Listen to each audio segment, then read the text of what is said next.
Nous vivons à l'ère de l'analyse. Tout doit être mesuré, vérifié, comparé, contrôlé, sécurisé. Nous calculons nos choix, nous pesons nos relations, nous optimisons nos vies. Mais une question demeure. Aimer est-il possible sans prendre de risques ?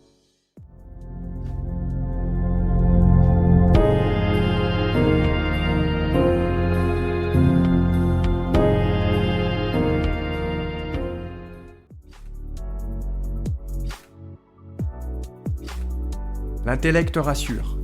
Il classe, catégorise, structure, organise, développant ainsi un sentiment de protection et de sécurité. Il amène à nous relier aux gens, souvent pour des intérêts, des contrats, des logiques communes. Il crée des nœuds, des attaches raisonnables, des liens calculés. Mais rarement, il ne risque l'inconnu, préférant le confort du connu. Shams de Tabriz dit à ce propos la chose suivante. L'intellect relie les gens par des nœuds et ne risque rien. Mais l'amour dissout tous les enchevêtrements et risque tout. L'intellect est toujours précautionneux et conseille. Méfie-toi de trop d'extase. Alors que l'amour dit « Oh, peu importe, plonge ». L'intellect n'est pas un ennemi, il est nécessaire. Sans lui, nous serions perdus. Il a une fonction, protéger. Oui, mais tout ce qui protège limite aussi.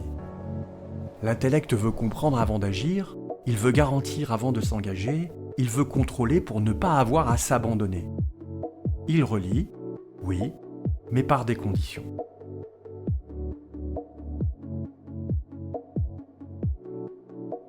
Où est le problème ? Certes, beaucoup de choses peuvent ou doivent se comprendre avant de les vivre. Mais certaines choses doivent se vivre si tu veux les comprendre. Et c'est là toute la limite de l'intellect. L'amour, lui, fonctionne autrement. Il ne calcule pas, il ne sécurise pas, il ne garantit pas. Shams nous dit qu'il dissout. L'amour véritable dissout les peurs, les statuts et les protections. Car aimer vraiment, c'est accepter de perdre le contrôle afin de découvrir la maîtrise. Et le contrôle, c'est la dernière forteresse de l'ego. L'intellect dit « Attention, garde une distance, protège-toi ». L'amour dit « Plonge ». Dans l'esprit de Shams, plonger, ce n'est pas être irresponsable. C'est accepter que certaines vérités ne s'expérimentent qu'après une prise de risque. Aucune grande transformation ne peut naître dans la prudence excessive. Chaque évolution a besoin d'un acte de foi fort et total.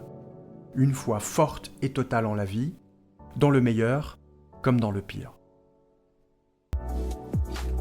Symboliquement, c'est comme si Shams nous invitait à plonger dans le grand vide en mobilisant toute la force de notre cœur. Et pourquoi cette invitation ? Parce que selon lui, c'est la seule façon de découvrir que nous avons des ailes. Autrement dit, pour que nos potentiels et capacités cachées s'expriment, il leur faut des occasions pour le faire. À quoi sert le courage et la bravoure s'il n'y a pas d'épreuves violentes et lourdes à confronter ?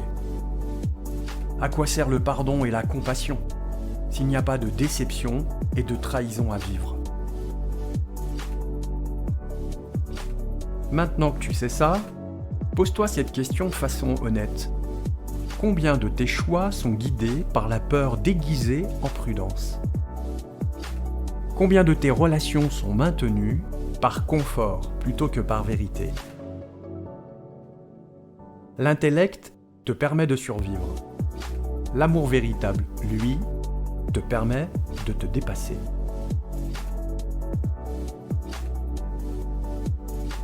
Notre époque valorise le contrôle et la sécurité.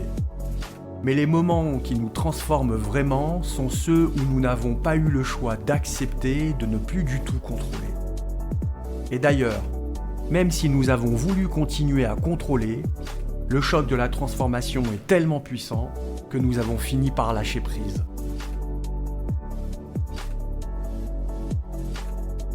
Aimer un être, changer sa perception, se séparer d'une addiction, changer de voie, abandonner une illusion confortable. À chaque fois, il y a un saut dans le grand vide. Et à chaque fois, une nouvelle occasion de découvrir une paire d'ailes nouvelles. Aucun saut ne se fait avec un plan totalement sécurisé.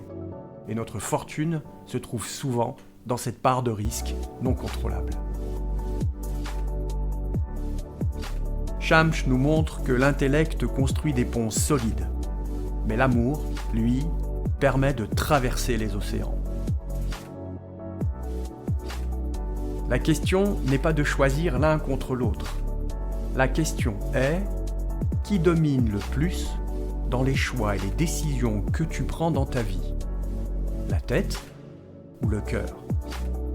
Et que peux-tu faire pour rééquilibrer leurs relations? Dans le prochain épisode, nous irons explorer la 6e règle de Shamsh de Tabriz. Toujours avec le même état d'esprit, celui de partager au plus grand nombre des enseignements qui agissent comme des miroirs intérieurs pour les femmes et les hommes contemporains que nous sommes. Alors, si tu ne veux rater aucun des prochains épisodes, abonne-toi et clique sur la cloche pour recevoir la notification de la sortie des prochaines vidéos. Et si ça t'a plu, clique sur le petit pouce et partage.